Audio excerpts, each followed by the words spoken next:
शुरू करने से पहले बता दूं, यह एक काल्पनिक रचना है। इस पुस्तक में सभी नाम, पात्र, व्यवसाय, स्थान, घटनाएं और घटनाएं या तो लेखक की कल्पना की उपज हैं या काल्पनिक तरीके से इस्तेमाल की गई हैं। वास्तविक व्यक्तियों, जीवित या मृत, या वास्तविक घटनाओं से कोई भी समानता पूरी तरह से संयोग है। रॉयल पैलेस, डेफेरिस का साम्राज्य। Tap tap tap tap tap. सिंहासन कक्ष की ओर तेजी से बढ़ते हुए कई पदचिह्नों की आवाजें सुनी जा सकती थीं। पहरेदार गलियारों में आवाजें तेजी से गूंज रही थीं, बहुत तेज, किसी अपराधी की धड़कन की तरह। एक बात तो साफ थी, ये पदचिह्न सिर्फ हल्के वजन वाले लोगों के ही हो सकते थे। Tap tap tap tap tap tap. महल के अंदर लोग अपने दिन को मजे से जी रहे थे, जैसे वे अपने रोजमर्रा के कामों को ईमानदारी से कर रहे थे। लेकिन जब उन्होंने इन पदचिह्नों के मालिकों को देखा तो तुरंत उन्होंने जल्दी से कई चक्कर लगाए, जैसे कि वे किसी तरह की घातक महामारी से बच रहे हों। थम थम ची। कुछ लोग बगीचे की झाड़ियों में छिप गए, जबकि अन्य तेजी से दीवारों पर झुक गए और तुरंत ही डर के मारे अपनी सांसें रोककर मूर्ति बनने का नाटक करने लगे। कुछ लोगों ने जल्दी से फूलदान जैसे कई सजावटी आभूषण उठाए, उन्हें अपने चेहरे के सामने रखा और जल्दी से खंभे बनने का नाटक किया, क्योंकि उनके चेहरे आभूषणों के पीछे छिप गए। जरूर उनके चेहरे की कुछ विशेषताएं बाहर निकल रही थीं, लेकिन तो क्या? उन्हें जल्दी से सोचना पड़ा, क्योंकि आज स्थानीय महल का तानाशाह फिर से हरकत में आ गया था। सिंहासन कक्ष के बाहर कई पहरेदार खड़े थे, जिन्होंने भी इन गूंजते कदमों को अपने करीब आते हुए सुना था। महल के नियम के अनुसार केवल वे लोग ही शाही महल के भीतर इस तरह से भाग सकते थे जिनके पास तत्काल राजनीतिक जानकारी या मृत्यु की रिपोर्ट होती थी। किसी के लिए किसी दूसरे के घर में भागना अपमानजनक माना जाता था, शाही महल की तो बात ही छोड़िए। तो अगर यह जरूरी न हो तो ऐसा करने की हिम्मत किस में होगी? बेशक उन्हें लंबे समय तक उत्सुक रहने की जरूरत नहीं थी, क्योंकि उनके सवाल का जवाब स्वाभाविक रूप से कुछ ही मिनटों में मिल गया। पी राजकुमारी एल्डोरा। उनके सामने खड़ी थी डेफेरिस की अनियंत्रित दूसरी राजकुमारी, स्थानीय महल की तानाशाह राजकुमारी एल्डोरा। क्योंकि उसका भाई पहला राजकुमार था, वह छोटी उम्र से ही बिगड़ेल व्यवहार कर रही थी। अगर कोई उसके चरित्र को नहीं जानता और सिर्फ उसके चेहरे को देखता, तो वह आसानी से सोच लेता कि वह एक परी की तरह पवित्र है। लेकिन सच्चाई जाहिर तौर पर इससे कोसों दूर थी। इन वर्षों के दौरान उसने बेगुनाह लोगों को खुलेआम मार डाला, सिर्फ इसलिए कि उन्होंने उसे छुआ या उसके कपड़ों पर पानी या कुछ भी गिरा दिया। उसने 11 शाही दर्जी को मार डाला, सिर्फ इसलिए कि वे अपनी पहली कोशिश में सही काम नहीं कर पाए। आमतौर पर दर्जी अपने ग्राहकों को अंतिम रूप से सिले हुए कपड़े देते थे और उसके बाद दर्जी उन्हें पहनाते थे, ताकि ये देखा जा सके कि ग्राहक उनसे खुश हैं या नहीं। 9/10 इस युग में समायोजन हमेशा 3 बार से ज्यादा किए जाते थे, बस इसे सही करने के लिए। तो संक्षेप में, राजकुमारी को उन समायोजन चरणों से सबसे ज्यादा नफरत थी। या तो आप पहली कोशिश में ही इसे पूरी तरह से सिल देते थे या नहीं। वास्तव में वह जब भी चाहती थी हत्या कर देती थी, और उसे इस बात का कोई अफसोस भी नहीं था। उसका बायोडेटा वाकई बहुत लंबा था। अगर वह अपने खाने से खुश नहीं होती तो वह मुख्य रसोइये को मार देती। अगर वह उन लोगों से खुश नहीं होती जो अक्सर उसकी मालिश करते थे, तो उन्हें बिना किसी संदेह के मार दिया जाना चाहिए। एक शाही सदस्य के रूप में उसे सैकड़ों नौकरानियों से अपने शरीर की मालिश करवाने का सौभाग्य प्राप्त था, ठीक वैसे ही जैसे उन्होंने क्लियोपेट्रा के लिए किया था। इसलिए उसने उन्हें जितनी बार काम पर रखा उतनी बार मार डाला, और बस इसी तरह वह जल्दी ही डेफेरिस के भीतर एक अत्याचारी प्राणी बन गई थी। पी राजकुमारी एल्डोरा, कृपया हम आपको अंदर नहीं आने दे सकते। हम अभी कुछ बहुत ही महत्वपूर्ण लोगों से मिल रहे हैं, इसलिए हम नहीं आ सकते, एक गार्ड ने डरते हुए कहा। एल्डोरा ने व्यंग्य किया और पुरुषों की ओर क्रूरता से चली गई। क्या आप किसी भी तरह से मुझे मेरे पिता से मिलने से रोक रहे हैं? क्या आप जानते हैं कि जब कोई मुझे चिढ़ाता है तो क्या होता है? ऐसा लगता है कि आप आज सच में मरने के लिए उत्सुक हैं। जब पुरुषों ने ये सुना तो उनकी धड़कनें थोड़ी तेज हो गईं, क्योंकि वे जानते थे कि यह पागल अगर चाहे तो उन्हें मार सकती है। उसकी बर्फीली निगाहें सच में डरावनी थीं। आखिरी बार एक तरफ हट जाओ। एक अच्छा कुत्ता अपने मालिक का रास्ता नहीं रोकता। अब हटो। बेशक जब भी कोई चरवाहा होता था तो भेड़ें भी हमेशा मौजूद होती थीं। इस मामले में ये राजकुमारी की वफादार नौकरानियां थीं, जो अब उसके साथ कई सालों से थीं। एक शक्तिशाली राजकुमारी के संरक्षण में ये नौकरानियां जो चाहे कर सकती थीं, इसलिए वे मिनी तानाशाह की तरह काम करती थीं। वे किसी भी ऐसे व्यक्ति को धमकाती थीं और बदतमीजी से बोलती थीं जो उनकी आंखों में धूल झोंकने की जहमत नहीं उठाता था। यहाँ तक कि जब वे खरीदारी करने जाते थे तो दुकान के मालिकों को बहुत विनम्र होना पड़ता था, क्योंकि वे किसी भी तरह से राजकुमारी को नाराज नहीं करना चाहते थे। वैसे भी राजकुमारी के दस्ते ने तुरंत उसका साथ दिया, ठीक वैसे ही जैसे उनके वफादार कुत्ते थे। राजकुमारी यहाँ से गुजरना चाहती है, इसलिए उसे जाने दो। तुम सब खुद को कौन समझते हो जो हमारी राजकुमारी को रोक भी सकते हो? तुम सब उसी जगह क्यों सांस ले रहे हो जहां वह सांस ले रही है? डॉट। जैसे ही वे बोल रहे थे, एल्डोरा धीरे धीरे आगे बढ़ी। जैसे ही वह शांति से उस गार्ड के पास पहुंची जिसने उससे सबसे पहले बात की थी, पा पा पा पा, गलियारे में एक के बाद एक स्पष्ट कर्कश आवाजें गूंजने लगीं। जैसे ही एल्डोरा ने अपनी हथेलियां गार्ड के गालों से मिलाईं, थप्पड़ ताली की तरह ही जोरदार थे, क्योंकि उन्होंने बेचारे गार्ड के चेहरे पर कई लाल हथेली के निशान छोड़ दिए।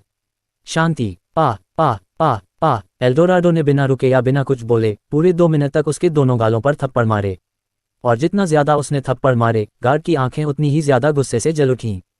क्लिक। अपने गुस्से के कारण उसने अपनी जीभ को इस हद तक काट लिया था कि उसे अपने खून का स्वाद भी आ रहा था। उसके दिमाग में उसकी तलवार के नीचे मरने के कई दृश्य पहले से ही थे।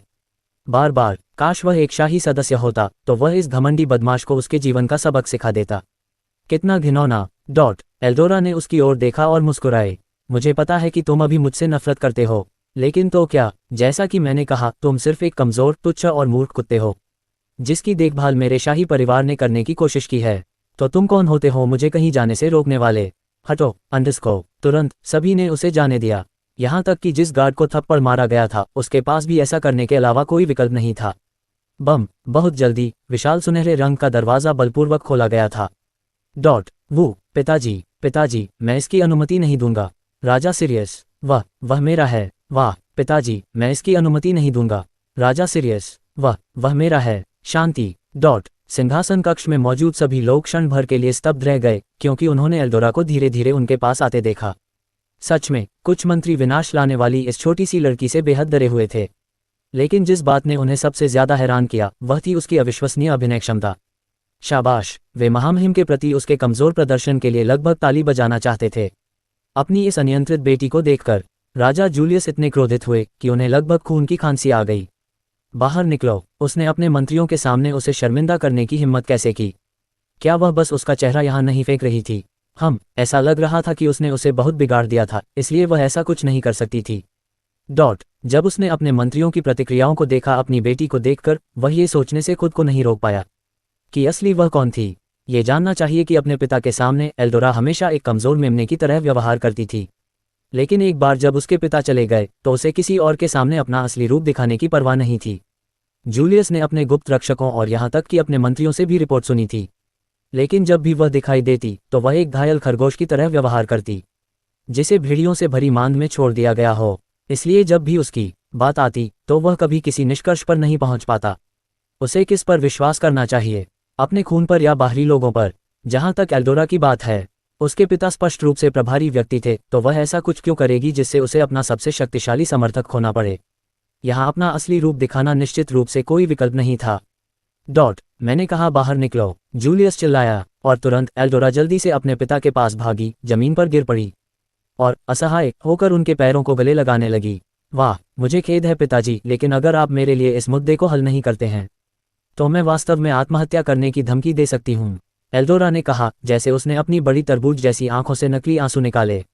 टपक टपक, उसके आंसू नील नदी की तरह लगातार बह रहे थे, जैसे वे तुरंत जूलियस के शाही चप्पलों और पैरों के हिस्से में भर गए। वह जोर से रोई, जैसे कि उसकी पूरी दुनिया ढह गई हो, क्योंकि वह केवल एक बार रुक सकती थी अपने फेफड़ों को ताज़ी हवा से भरने के लिए। महामहिम के पैरों को गले लगाते हुए वह वास्तव में दयनीय लग रही थी। जूलियस ने उसकी कमजोर उपस्थिति को देखा और उसका दिल तुरंत नर्म हो गया। जब उसे उसके बारे में रिपोर्ट याद आई तो उसे लगा कि वे शायद गलतफहमी या कुछ और थीं। उसके लिए ये कल्पना करना बहुत कठिन था कि वह ये सब कर रही है। ये नर्म मिट्टी का टुकड़ा कभी किसी को चोट कैसे पहुंचा सकता है? जूलियस ने अपने मंत्रियों की ओर देखा और जल्दी से अपनी आंखों से उन्हें दूर कर दिया। महाराज, छोटी राजकुमारी को इतना दुखी देखकर मुझे इस बैठक को जारी रखने में थोड़ी हिचकिचाहट हो रही है, इसलिए मैं अब यहाँ से जाने की विनती करता हूँ।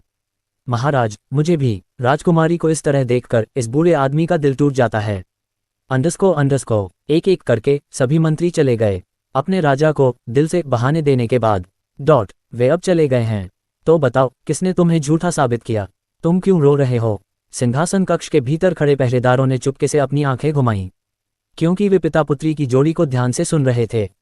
उसे धमकाना कौन हिम्मत करेगा? महाराज, क्या आपको नहीं लगता कि आपको धोखा देना बहुत आसान है? यह आपकी प्यारी बेटी है जो बदमाशी कर रही है, इसके विपरीत नहीं, ठीक है?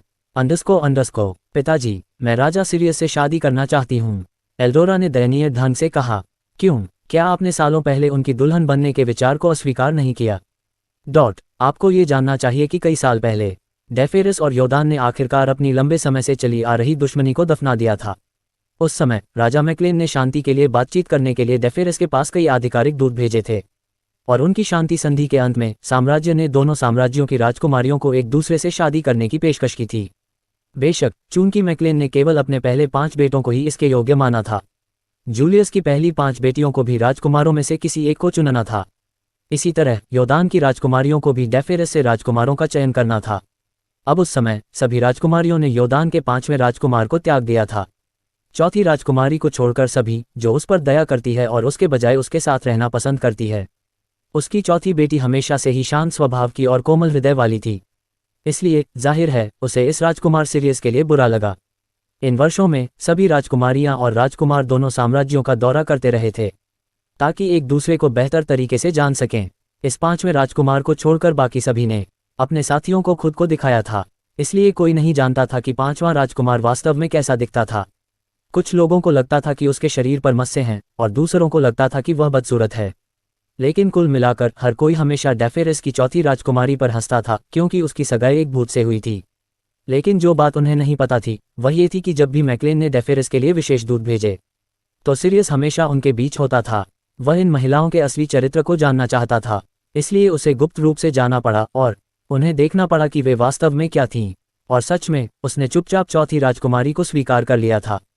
जब भी उन्हें मौका मिलता वह अक्सर उससे दोस्त की तरह बात करता था, लेकिन महिला को नहीं पता था कि वह 5वां राजकुमार था। हैरानी की बात है कि जब वह आया था तो वह गलती से एल्डोरा से टकरा गया और उसने तुरंत उसके हाथ पूरी तरह से काट देने का अनुरोध किया। ऐसी महिला निश्चित रूप से उसकी रानी बनने के लायक नहीं थी। क्या आपने नहीं कहा कि 5वां राजकुमार शायद शादी करने के लिए बहुत बदसूरत है? पिताजी, उस दिन हम सब बस मजाक कर रहे थे, तो मेरा यह मतलब कैसे हो सकता है? एल्डोरा ने दयनीय रूप से कहा। क्या मजाक है? वह राजा के अलावा किसी और के साथ कैसे हो सकती है?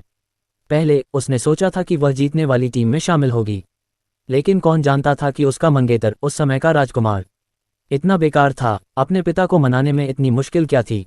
उसने अपना पूरा जीवन अपने पिता को वश में करने पर भरोसा करते हुए जिया था, तो इसमें इतनी मुश्किल क्या थी? वैसे भी वह इस अवसर को अपने हाथ से जाने नहीं देगी, चाहे कुछ भी हो। वाह, प्लीज पापा, मुझे वह चाहिए। जूलियस ने अपनी बेटी की तरफ देखा और आह भरी।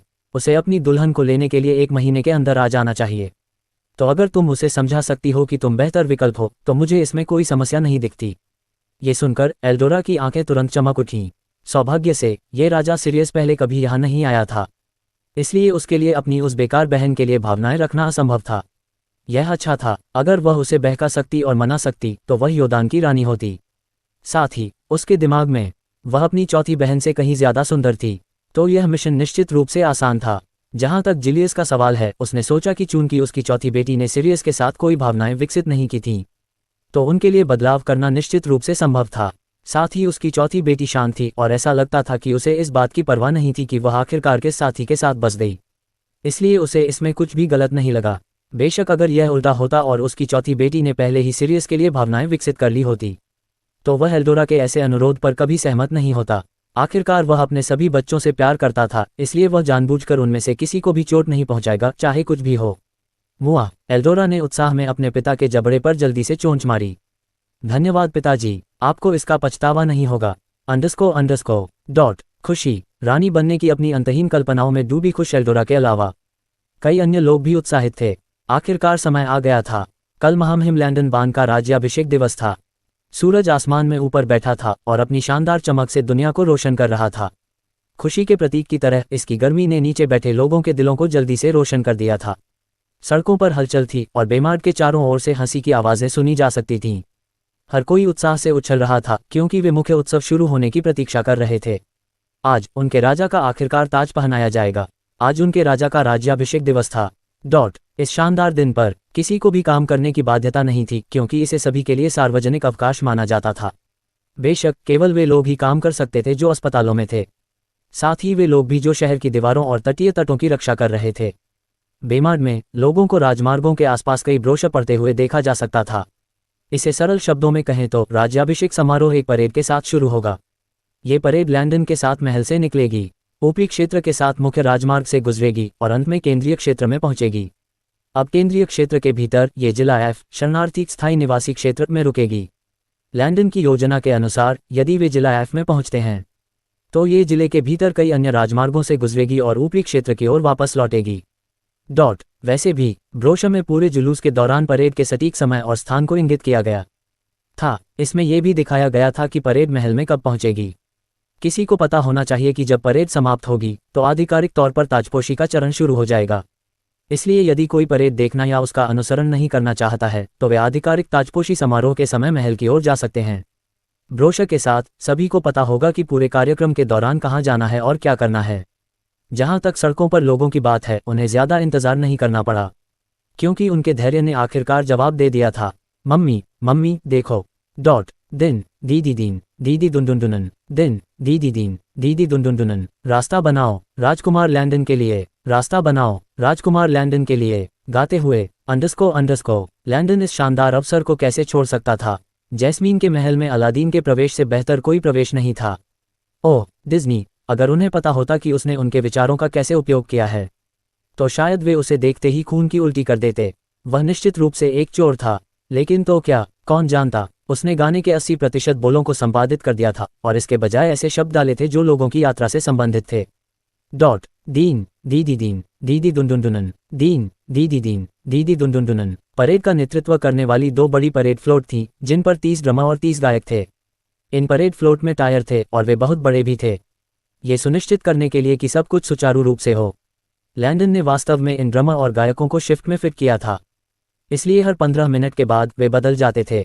चूंकि 2 फ्लोट थे इसलिए एक फ्लोट अकेले गायकों को ले जाता था और दूसरा ड्रमर को ले जाता था, और चूंकि वे प्रत्येक में 30 थे इसलिए हर 15 मिनट में उनमें से आधे रुक जाते थे और दूसरे आधे तुरंत शिफ्ट संभाल लेते थे। इस तरह परेड बिना किसी त्रुटि के सुचारू रूप से चलती थी। झांकियों के बाद वह 30 कुशल नर्तकों के साथ परेड जारी रखता था जिन्हें ढोल की थाप पर जोश से नाचना था। नर्तकों के समूह में से कुछ कलाबाजियां कर रहे थे जबकि अन्य अपने हाथों में रिबन लेकर घूम रहे थे। बेशक चूंकि कलाकार निश्चित रूप से जल्दी थक जाते थे इसलिए परेड जुलूस में एक वैन होती थी जिसमें अतिरिक्त नर्तक होते थे। आमतौर पर जब शिफ्ट बदलने का समय होता था तो वे क्षेत्र के चारों ओर धुआं छिड़कते थे और नर्तक जल्दी से शिफ्ट बदल लेते थे। यहाँ तक कि धरती पर भी नर्तकों से इतने लंबे समय तक प्रदर्शन करने की उम्मीद करना बहुत अनुचित था। ब्राजील में रियो कार्निवल की तरह इसे पूरा करने में कई घंटे लग सकते हैं, इसलिए नियमित रूप से कोई बदलाव न करना असंभव था। नर्तकों के पीछे खुली छत वाली पहियों पर एक बड़ी परेड वैन धीरे धीरे जुलूस की ओर बढ़ती थी। छत पर रेलिंग लगी हुई थी, बिल्कुल बालकनी की तरह, और जब कार आगे बढ़ती तो एक शुभंकर उस पर नाश्ता करता और हाथ हिलाता रहता। हर देश या साम्राज्य को शुभंकर की जरूरत होती है। USA के लिए ये गंजा ईगल था, कुछ अन्य देशों के लिए ये शेर, ऊदबिलाव वगैरह था। बेशक इस दुनिया में उन्होंने अभी तक इसके बारे में नहीं सोचा था, इसलिए लैंडन ने ऐसा करने वाला पहला व्यक्ति बनने का फैसला किया। इसलिए उन्होंने तय किया कि बेमार्ट का शुभंकर क्रूज स्ट्रोई कृपाण दांतेदार बाघ होगा। सच में चूंकि कृपाण दांतेदार बाघ का रंग बानी के समान था इसलिए उन्होंने तय किया कि पोशाक भी कुछ हद तक मनमोहक होनी चाहिए, कहीं ऐसा न हो कि यह बच्चों को डरा दे। शुभंकर को ले जाने वाली वैन को भी बेमार्ट के राष्ट्रीय ध्वज की तरह ही रंगा गया था, और वैन के साथ साथ कई लोग थे जो ऐसे कपड़े पहने हुए थे जो बेमार्ट में सभी नौकरियों का प्रतिनिधित्व करते थे। कोई भी रसोइयों को बर्तन या चम्मच पकड़े हुए निर्माण श्रमिक वगैरह देख सकता था, और वहां से फिर से मिश्रण में 10 और नर्तक जुड़ गए। ये सभी नर्तक हंसों और अन्य शानदार पक्षियों की तरह कपड़े पहने हुए थे और वे खूबसूरती से नाच रहे थे। आपको पता होना चाहिए कि पूरे जुलूस के दौरान लैंडन ने बजाने के लिए कुल 16 गाने चुने थे। एक गाना सिर्फ 3 से 4 मिनट तक चलता है, इसलिए पूरे जुलूस के दौरान एक ही गाना बजाना हास्यास्पद रूप से उबाऊ होगा। इस तरह परेड ज्यादा दिलचस्प होगी। हंस नर्तकों के चले जाने के बाद एक और समूह ने जगह जगह फूल फेंकना शुरू कर दिया जबकि सड़कों पर दर्शकों से बातचीत कर रहा था। उसके बाद 5 पुलिस कारें और 3 अन्य खुली छत वाली कारें थीं जिनमें शाही परिवार के सदस्य भी सवार थे। कोई कह सकता है कि ये कारें कुछ हद तक वैसी ही थीं जैसी पोप आमतौर पर परेड करते समय इस्तेमाल करते थे। ये खुली छत वाली थी ताकि लैंडन और शाही परिवार के लोग परेड के दौरान लोगों को देखकर हाथ हिला सकें और मुस्कुरा सकें। साथ ही कारों के किनारे ब्लेजर, टाई और शर्ट पहने कई सैन्यकर्मी थे जो लैंडन के निजी अंगरक्षक के रूप में काम कर रहे थे। बेशक उसके बाद 10 अन्य पुलिस कारें थीं और इससे परेड जुलूस पूरी तरह से समाप्त हो गया। जैसे ही लोगों ने दूर से आती ढोल की आवाज़ सुनी वे उत्साह में राजमार्गों की ओर तेजी से बढ़ गए। उन्होंने पहले कभी परेड के बारे में नहीं देखा था या सुना था, इसलिए उन्हें नहीं पता था कि क्या उम्मीद करनी है। उन्हें बस एक बात का यकीन था कि महामहिम ने उन्हें कभी निराश नहीं किया था, इसलिए उन्हें पता था कि यह परेड निश्चित रूप से अभूतपूर्व होगी। सांता और उनके साथी होटल से निकलकर तुरंत राजमार्ग के पास खड़े हो गए। क्या आपको यकीन है कि यह यहाँ से गुजरेगी? ड्यूक सैमुअल ने बाएं और दाएं देखते हुए पूछा। जरूर, उनके ब्रोशर में ऐसा लिखा है। इसके अलावा हम गलत नहीं हो सकते, यहाँ कई और लोग भी हैं, सांता ने उत्साह से कहा, जबकि व्यस्त सड़क की ओर इशारा करते हुए जो श्रमिकों, बच्चों और अन्य लोगों से भरी हुई थी। रुको, क्या किसी ने सुना? कैरमेलो ने पूछा, क्योंकि उसे ढोल बजने की हल्की आवाज सुनाई दे रही थी। दीन दीदी दिन दीदी डुनडुनडुनन, दीन दीदी दिन दीदी डुनडुनडुनन। मैंने सुना, देखा, मैंने तुमसे कहा था कि मैं सही था। मुझे लगता है कि यह अगली बार हमारी सड़कों पर आएगा। बहुत जल्दी ही संगीत हवा में भर गया। जैसे ही लोगों ने रंग बिरंगी नीली सफ़ेद झांकियों को अपने सामने से गुजरते देखा। झांकियों को सर्दियों जैसा दिखने के लिए सजाया गया था। झांकियों पर बड़े बड़े नकली बर्फ के टुकड़े देखे जा सकते थे। साथ ही उन पर सर्दियों के मौसम को दर्शाने के लिए कई स्नोमैन की आकृतियां भी थीं। उत्सव के ढोल ने तुरंत लोगों का उत्साह बढ़ा दिया और बहुत जल्दी ही हर कोई खुशी से नाचने और कूदने लगा। उनके शरीर थोड़े कांपने लगे क्योंकि उनके पूरे शरीर में उत्साह की गड़गड़ाहट थी। जैसे ही उन्होंने परेड देखी, उनके हाव भाव छोटे बच्चों के समान हो गए जिन्हें अभी अभी क्रिसमस के उपहार मिले थे। जुलूस जारी रहा और जब शाही परिवार के गुजरने का समय आया तो हर कोई तुरंत उत्साह से पागल हो गया। महाराज, हम आपसे प्यार करते हैं। आर्मी जनरल लुसियस बहुत अच्छे हैं। देखो देखो, महामहिम ने मेरी ओर हाथ हिलाया। बहुत बढ़िया, तुम्हारे लिए क्या हाथ हिलाया? वह स्पष्ट रूप से मेरी ओर हाथ हिला रहा था। तुम बस पास खड़े थे, बस इतना ही। तो तुम उस हाथ को अपना ही समझो। नहीं भाई, महामहिम ने मुझे पहले ही देख लिया था। भीड़ से बातचीत सुनकर सांता और उसका गिरोह लैंडन का और भी अधिक सम्मान करने से खुद को रोक नहीं पाया। जब से वे यहाँ खड़े हुए थे, उन्होंने लैंडन के बारे में लोगों से एक भी नकारात्मक बात नहीं सुनी थी। इन लोगों की नज़र में उनका राजा बाकी शाही परिवार के साथ कुछ भी गलत नहीं कर सकता था। ये स्पष्ट था कि वे अपने राजा से बहुत प्यार करते थे और उसका सम्मान करते थे। ऐसी गहरी भावनाएं केवल उन लोगों से ही मिल सकती थी जो लैंडन के शासनकाल में अपने साथ हुए व्यवहार से संतुष्ट थे। इसलिए इस समय कार्मेलो और एड्रियन के मन में जो भी संदेह था, वह सब लोगों की भावनाओं से दूर हो गया। लोगों की बातचीत सुनकर वे खुद को पूरी तरह असहाय महसूस करने से नहीं रोक पाए। उन्हें भी आश्चर्य होने लगा था कि क्या उनके अपने लोग भी यहाँ के लोगों की तरह उत्साही और हास्यास्पद हैं। भगवान के लिए, ये लोग लैंडन की एक लहर के लिए लड़ रहे थे। मैं आपको बता रहा हूँ, महामहिम ने मुझे ठीक से लहराया। आप स्पष्ट रूप से अंधे हैं। यह मेरी लहर थी, आपकी नहीं। 40 वर्षीय व्यक्ति लहर वाली बात पर लगातार बोलते रहे, जब तक कि आखिरकार किसी और ने बात नहीं की। आप सभी बिना किसी बात के लड़ रहे हैं। आखिरकार कोई समझदार व्यक्ति तो है, सांता और उसके गिरोह ने सोचा और जो कहा गया था उस पर सिर हिलाया। महामहिम स्पष्ट रूप से मुझे लहरा रहे थे, तो आप दोनों मेरी लहर के लिए क्यों लड़ रहे हैं? सच में बच्चे भी लहर को अपना मानना चाहते थे क्योंकि वे भी लैंडन को भगवान मानते थे। अगर उन्हें कभी किसी ने उसका अपमान करते सुना, यहाँ तक कि कैरोना में भी, तो उन्हें यकीन था कि वे शायद उस व्यक्ति को नीचे गिरा देंगे। अमर का अपमान करने की उनकी हिम्मत कैसे हुई? हाईवे के किनारे खड़े होकर सांता और उसका गिरोह लैंडन को श्रद्धा से देखने से खुद को रोक नहीं पाए। अभी वह सूरज की तरह चमक रहा था और उसकी गर्मजोशी उसके लोगों को महसूस हो रही थी। वह उनका प्रिय रक्षक और प्रदाता था। उसने उन्हें भूखमरी और यहाँ तक कि मौत से भी बचाया था। साथ ही उन्हें भविष्य के लिए उम्मीद भी दी थी। वह एक शासक की सच्ची परिभाषा था। समय तेजी से बीत गया और बस ऐसे ही परेड आखिरकार शाही महल में पहुंच गई। अब वास्तविक राज्याभिषेक समारोह का समय आ गया था। सभी लोग जल्दी से महल की भव्य छत के नीचे इकट्ठा हो गए थे क्योंकि वे महामहिम के बाहर आने का इंतजार कर रहे थे। छत पर लिंडा, बेरी, मदर विनी, मार्क, गैरी, ट्रे और जोश पहले से ही प्रतीक्षा में खड़े थे, साथ ही 3 नए आधिकारिक पुजारी भी। बेशक लुसियस उनके साथ नहीं था क्योंकि उसे मदर किम के साथ बाहर आना था, क्योंकि उनकी सगाई सर्दियों के दौरान हुई थी। थोड़ी देर बाद तुरही बजाई गई और एक शाही उद्घोषक आगे बढ़ा। Prince Momo, princess Grace, princess Lucy, duke Lucius, queen mother Kim और महामहिम लैंडन बान को पेश करते हुए।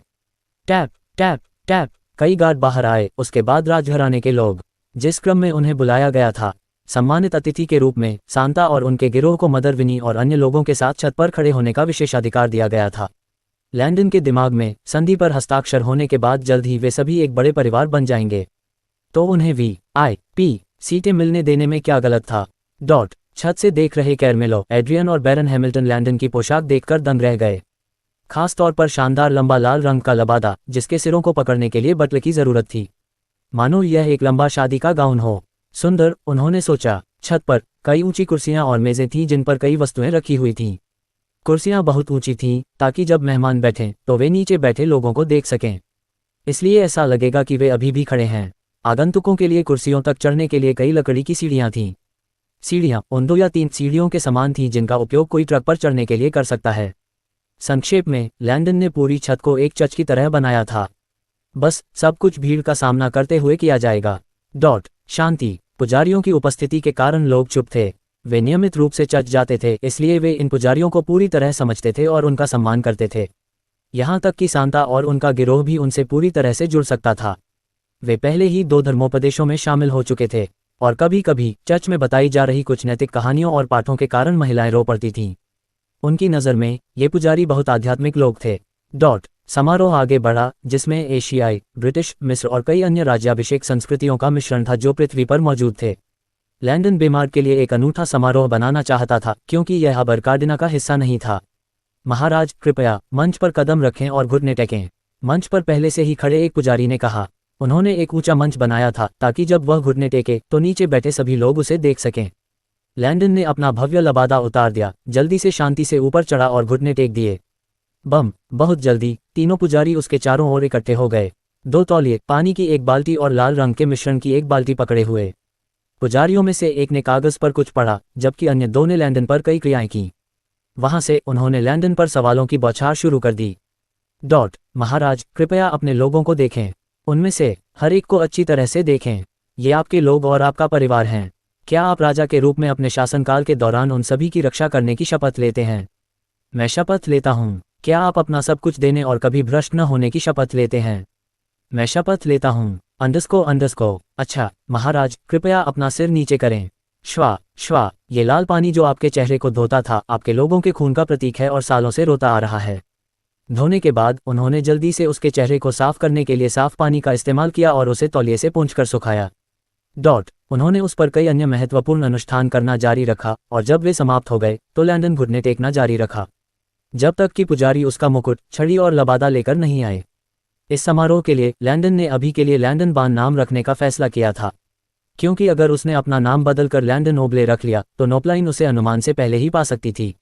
वैसे भी एक बार जब ये वस्तुएं उसे पहना दी गईं तो लैंडन पुजारियों के निर्देशानुसार उठ खड़ा हुआ और अपने सिर पर अपना विशाल मुकुट पहने हुए राजसी ढंग से खड़ा हो गया। आज से बेमार्ड को आधिकारिक तौर पर एक नया राजा मिलेगा। उसका नाम लैंडन बान है। लोगों ने उसे श्रद्धा से देखा क्योंकि उनके दिल एक हो गए थे। यह उनका राजा था। राजा की जय हो, राजा की जय हो। अंडस्को। लोगों के सामने उनके राजसी राजा खड़े थे, राजा लैंडन बान। सिस्टम, मैं हमेशा की तरह अपनी आवाज़ बढ़ाना चाहता हूं, इसलिए ऐसा करने के लिए मेरे टेक्नोलॉजी पॉइंट का उपयोग करें। हाँ मेज़बान। लैंडन ने अपने लोगों की ओर देखा और चुप रहने के संकेत के रूप में अपना बायां हाथ ऊपर उठाया। यह उनका पहली बार उन्हें संबोधित करने का मौका नहीं था, क्योंकि वे साल भर में कई सार्वजनिक कार्यक्रम आयोजित कर चुके थे। इसलिए वे तुरंत शांत हो गए और अपने राजा को श्रद्धा से देखने लगे। शांति। मेरे प्यारे लोगों, अपने आसपास के लोगों को देखो, अपने आसपास के सभी लोगों को देखो और कृपया हाथ थामो, क्योंकि ये लोग भी आपके परिवार हैं। केवल एकजुट होकर ही हम वास्तव में शांति और खुशी पा सकते हैं। लैंडन ने लूसी का दाहिना हाथ पकड़ते हुए कहा, और चूंकि वह अपने दूसरे हाथ में अपना शाही कर्मचारी पकड़े हुए था, माँ किम ने जल्दी से उस हाथ को भी अपने हाथ से पकड़ लिया, जबकि दूसरे हाथ से उसने लूसियस का हाथ पकड़ लिया। वास्तव में छत पर मौजूद सभी लोगों ने जल्दी से एक दूसरे का हाथ थाम लिया था, यहाँ तक कि गार्ड सांता और उसका गिरोह भी इसमें शामिल था।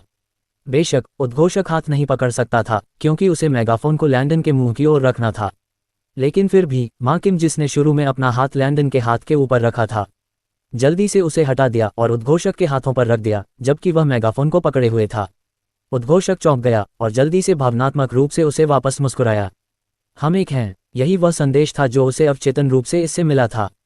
तुरंत नीचे मौजूद लोगों ने भी हाथ थाम लिया और अवचेतन रूप से वे एक दूसरे को कोमलता से देखते हुए इधर उधर झूलने लगे। वे हुविल के लोगों की तरह लग रहे थे जो क्रिसमस गीत गाते हुए झूम रहे थे जब ग्रिंच ने उनके उपहार चुरा लिए थे। ये वास्तव में आंसू बहाने वाला था। बेमार्डियन, कृपया अपना सिर ऊंचा रखें, क्योंकि आज आपका दिन है। आज का दिन मेरे लिए नहीं है, बल्कि आप सभी के लिए है। आज का दिन हमारी स्वतंत्रता, हमारी लड़ाइयों, हमारी आशा, हमारी ताकत और सबसे महत्वपूर्ण बात, एक दूसरे के प्रति हमारे प्यार का प्रतीक है। 18 महीने पहले हमें शापित लोगों के रूप में देखा जाता था। हमारी भूमि बंजर थी, हमारे परिवार भयंकर भूख से मर रहे थे और पूरा अर्काडिना हमें हमेशा के लिए छोड़ चुका था। लेकिन अब हमें देखिए, हम पहले से कहीं बेहतर, स्वस्थ और मजबूत हैं। हम, बेमार्ड के नागरिक, सभी ने मिलकर अपने शहर को फिर से बनाने के लिए बहुत प्रयास किए हैं और साथ मिलकर हम चुनौतियों और कठिनाइयों का सामना करना जारी रखेंगे। साथ ही अनुभव, शांति, आनंद और एकता का भी सामना करेंगे। लैंडन के बोलते ही लोगों के दिल धड़कने लगे। जब उन्होंने अपने पुराने दिनों के बारे में सोचा तो कुछ लोग रो भी पड़े, जबकि अन्य खुशी में एक दूसरे का हाथ थामे हुए एक दूसरे को सांत्वना दे रहे थे। जब उन्होंने महामहिम को देखा तो वे अवचेतन रूप से हाथ थामे हुए घुटनों के बल बैठ गए। एक एक करके वे आंसू में फर्श पर गिर पड़े। उनके पूर्वजों ने वास्तव में उन्हें एक देवदूत भेजा था। कार्मेलो, एड्रियन, बैरन हैमिल्टन, सांता और बाकी लोग जो ये देख रहे थे, तुरंत उनके सामने के दृश्य को देखकर भावुक हो गए। बच्चे और महिलाएं चुपचाप रोने लगे, जबकि पुरुष अवचेतन रूप से कैरोना को बेमार्ड की तरह एक शांतिपूर्ण और अद्भुत जगह बनाने का वादा कर रहे थे। सभी जासूसों और भ्रष्ट लोगों को जाना पड़ा। शक्ति कमजोरों की रक्षा के लिए थी और बस यही था। नीचे उन लोगों को देखकर छत पर मौजूद सभी लोग, गार्ड सहित सभी को ऐसा लगा जैसे उन्हें हमेशा के लिए कर्तव्य निभाने की भावना है।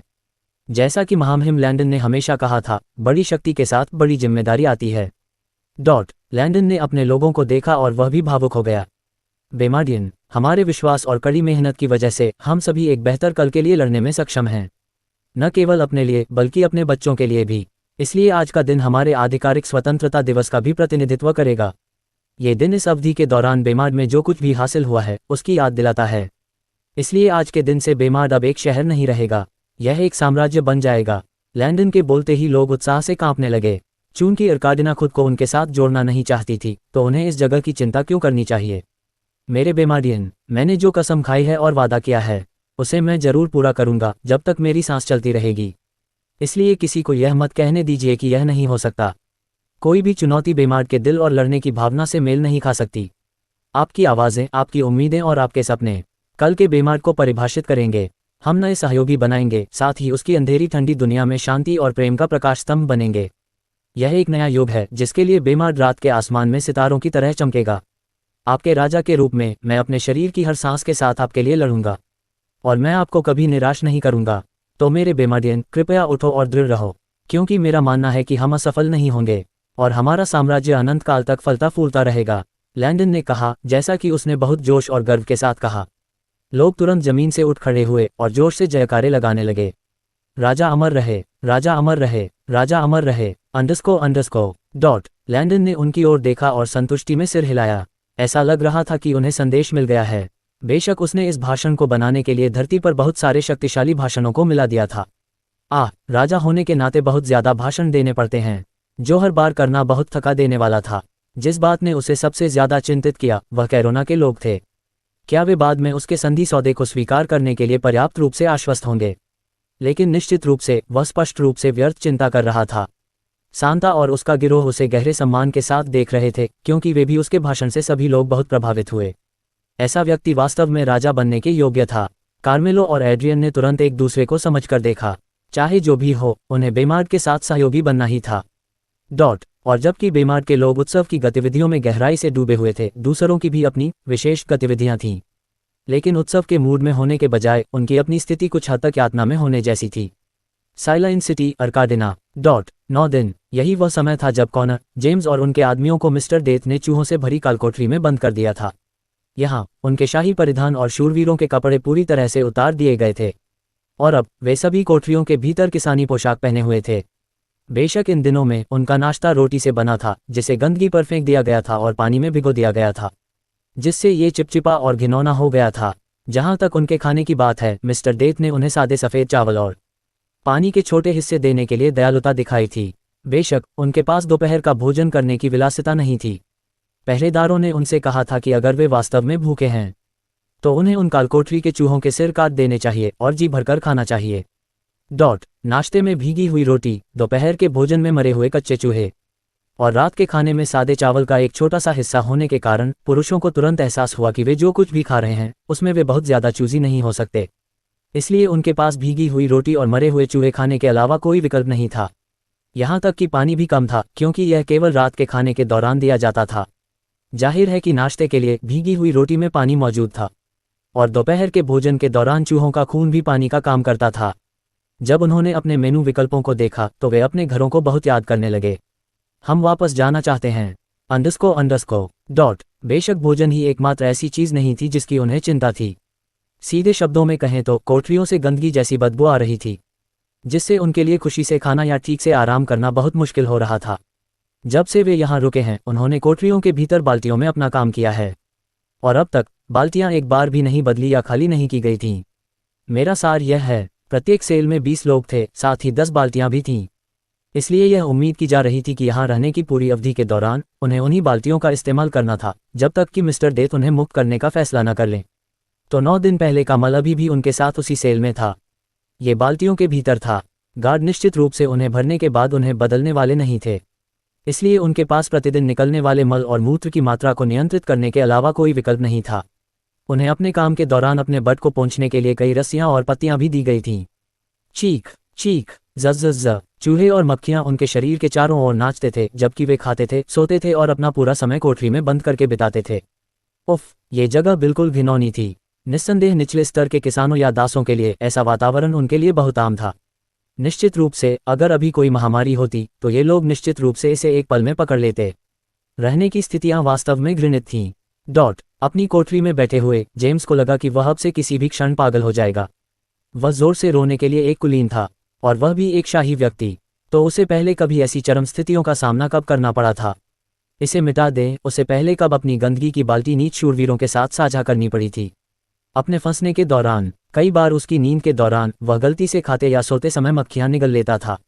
वास्तव में वह बहुत आश्वस्त था कि उसने एक बार एक मक्खी को अपनी भीगी हुई रोटी पर अंडा देते देखा था। उसकी स्थिति के बारे में सब कुछ उसे अपने गले की पूरी ताकत से चीखने के लिए मजबूर कर रहा था। उसे लगा कि अगर उसने मिस्टर डेथ को फिर से देखा तो वह निश्चित रूप से उस कमीने की गर्दन को तब तक दबाए रखेगा जब तक वह मर नहीं जाता। अभी वह इसे इस तरह से कल्पना कर रहा था जैसे होमर सिम्पसन हमेशा बार्ट का गला घोंटने की कोशिश करता है। बस तुम रुको, उसने सोचा। डॉट। दूसरी ओर कौन अभी नाराज था? बेशक जेम्स के समान कारणों से नहीं। जिस बात ने उसे गुस्सा दिलाया वह ये तथ्य था कि उसने अपनी शक्ति का एक बड़ा हिस्सा ऐसे ही खो दिया था। अपनी ताकत कम होने के साथ वह एली के साथ कैसे प्रतिस्पर्धा कर सकता था? प्रत्येक राजकुमार को आधिकारिक तौर पर 10,000 आधिकारिक शूरवीर दिए गए थे, और वर्षों के दौरान वह गुप्त रूप से अतिरिक्त 2,200 की भर्ती करने में कामयाब रहा था। इस मिशन के लिए उसने अपने सभी गुप्त सैनिकों का इस्तेमाल किया था, क्योंकि वह आधिकारिक सैनिकों का इस्तेमाल नहीं करना चाहता था। लेकिन अब वह सब कुछ जिसे पाने के लिए उसने संघर्ष किया था, वह सब एक ही रात में नष्ट हो गया था। तो वह कैसे नाराज नहीं हो सकता था? एली जैसे व्यक्ति के पास शायद अपने आधिकारिक सैनिकों के अलावा अपने गुप्त सैनिक भी थे, इसलिए अगर उसके पास केवल उसके आधिकारिक सैनिक थे तो क्या इसका मतलब यह नहीं है कि वह वर्तमान में एली से कमजोर था? उसने मन ही मन मौत और उसके शापित नियोक्ता को 100 बार कोसा। जब उसने जेम्स की कोठरी की ओर देखा तो वह बार बार उस बेवकूफ़ का सिर फोड़ने के अलावा कुछ नहीं कर सका। ये सब इस मूर्ख की हरकतों के कारण था कि वह इस झंझट में फंस गया। ये बहुत ही घृणित था। अपने जाल में फंसने के 10वें दिन, अपने सामान्य नाश्ते के बाद पुरुषों को आखिरकार बाहर जाने दिया गया। ऐसा लग रहा था कि अब तथाकथित खेल शुरू होने का समय आ गया है। Jingle jingle. कई गार्ड जल्दी से कोठरियों की ओर आए और बिना किसी हड़बड़ी के कोठरियों की चाबियां ढूंढने लगे। जब तक हम इन कोठरियों को खोलेंगे, मुझे आप सभी से कोई मजाक की उम्मीद नहीं है। हमारे पास इस कोठरियों की रखवाली करने वाले 3,000 से ज्यादा लोग हैं, इसलिए मुझे नहीं लगता कि आप यहां से कभी भी भाग सकते हैं। मुख्य गार्ड ने चेतावनी दी, जबकि अन्य गार्ड कोठरियों को खोलने के लिए संघर्ष कर रहे थे। पुरुष वास्तव में भागने के बारे में सोच रहे थे, क्योंकि वे जानते थे कि वे भी भाग नहीं सकते। साथ ही वे वास्तव में ये जानना चाहते थे कि उन्हें इतना धोखा देने के लिए मिस्टर डेथ को किसने काम पर रखा था। केवल मिस्टर डेथ के नियमों का पालन करके ही उनके सभी सवालों के जवाब मिल सकते थे। क्लिक। कोठरी के दरवाजे खुल गए। डॉट। नहीं नहीं, मैं नहीं जाना चाहता। कृपया, मैं कुछ भी करूंगा। मैं भी। कृपया दयालु महोदय, कृपया मुझे छोड़ दें। कृपया, मैं अभी मरना नहीं चाहता। अंडरस्को। कुछ लोग इस तरह से नीचे दबे हुए थे जैसे कि वे मनोरोगी हों, जबकि अन्य लोगों के सिर पर जोरदार चोट लगी थी।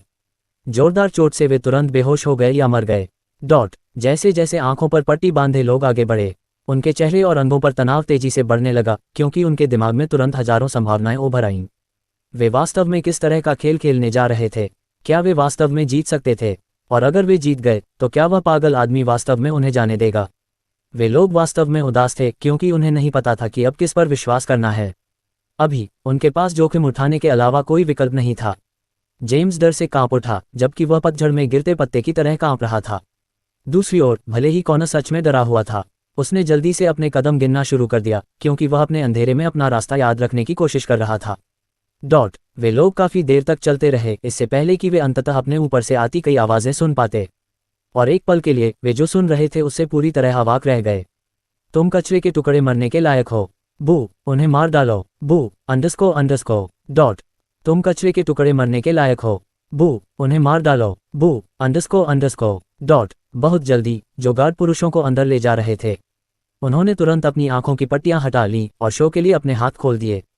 उन्हें एक प्रशिक्षण प्रांगण में लाया गया था, जिसके ऊपर कई दर्शक सीटें थीं। तो संक्षेप में यह एक मिनी कोलोसियम जैसा लग रहा था। कॉनर ने अपनी आंखें खोलीं और इन तथाकथित खेलों के लिए कितने लोग मौजूद थे ये देखकर आश्चर्यचकित हो गया। उसे यकीन था कि शो देखने के लिए कम से कम 2500 लोग इकट्ठा हुए थे। ऊपर देखते हुए उसने तुरंत मिस्टर डेथ को ऊपर बैठे देखा, जो एक वीआईपी स्टैंड लग रहा था, जिसमें एक छतरी और कई टेबल और आलीशान कुर्सियां भी थीं। जैसे ही गार्ड ने अपनी आंखों की पट्टियां हटाईं, उन्हें दर्शकों से कई बार बू की आवाजें सुनाई देने लगीं।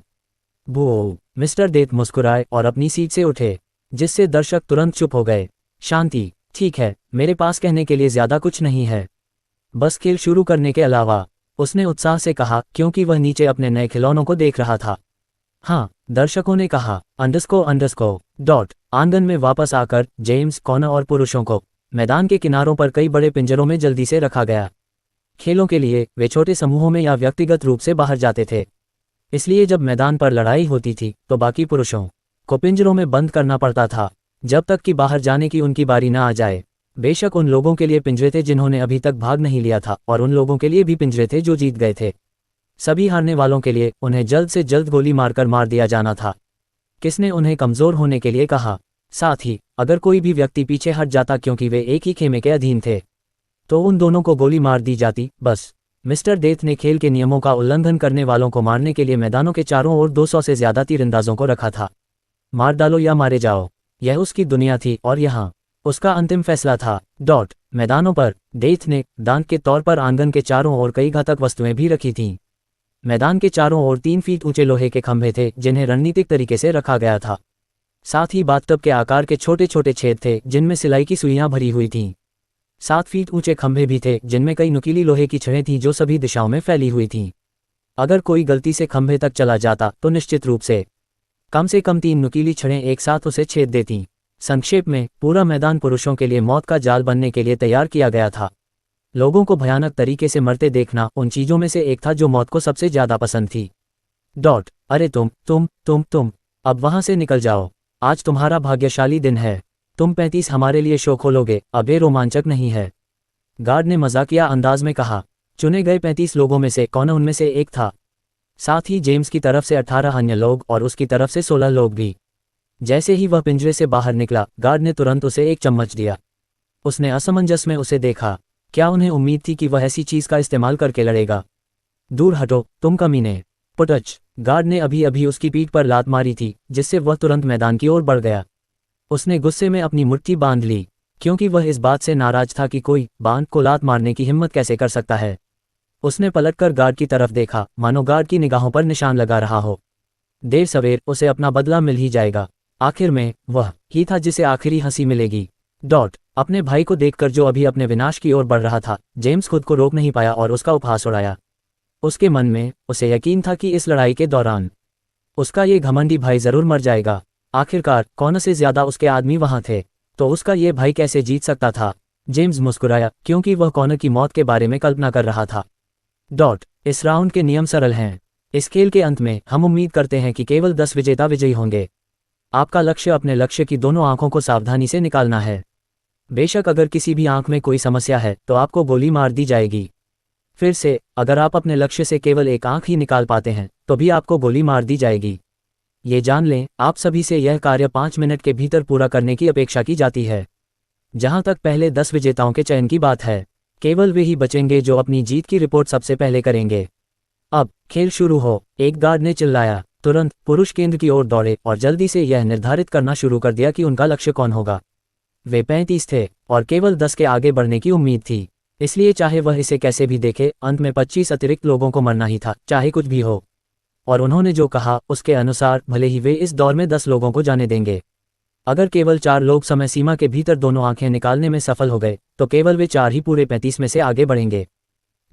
मैदान पर सभी ने तुरंत अपने लक्ष्यों को लॉक कर दिया। कॉनर की तरफ उनमें से 17 थे, इसलिए बाकी 18 सभी जेम्स के आदमी थे, इसलिए वे दुश्मन थे। कुछ ने कई व्यक्तियों पर गिरोह बनाने की योजना बनाई, जबकि अन्य ने मरने का नाटक किया और सही समय का इंतजार किया। हमला सीधे रास्ते से कॉनर ने दुश्मन की तरफ से एक मजबूत आदमी को निशाना बनाया। सच में वह सबसे कमजोर दिखने वाले को चुनना चाहता था, लेकिन अगर वह ऐसा करता तो वह तुरंत अपने आदमियों से सम्मान खो देता। अगर वह या वे कभी बच भी जाते, उनके नेता के रूप में उनसे उम्मीद की जाती थी कि वे वहां से सबसे मजबूत व्यक्ति को चुनें ताकि उनके अधीनस्थों का बोझ कम हो सके। लेकिन उसके लिए ये कैसे उचित था? वह अपने सामने लोहे के विशालकाय को देखकर थोड़ा बड़बड़ाए बिना नहीं रह सका। खेल आखिरकार शुरू हो गया था। कॉनर ने उस विशालकाय व्यक्ति को देखा जो पूरी गति से उसकी ओर दौड़ रहा था और तुरंत अपने हथियार के लिए हाथ बढ़ाया। पिछुई विशालकाय व्यक्ति ने उसके निचले जबड़े पर जोरदार मुक्का मारा था। धिक्कार है, वह भूल गया था कि उसके हाथ में तलवार नहीं बल्कि चम्मच है।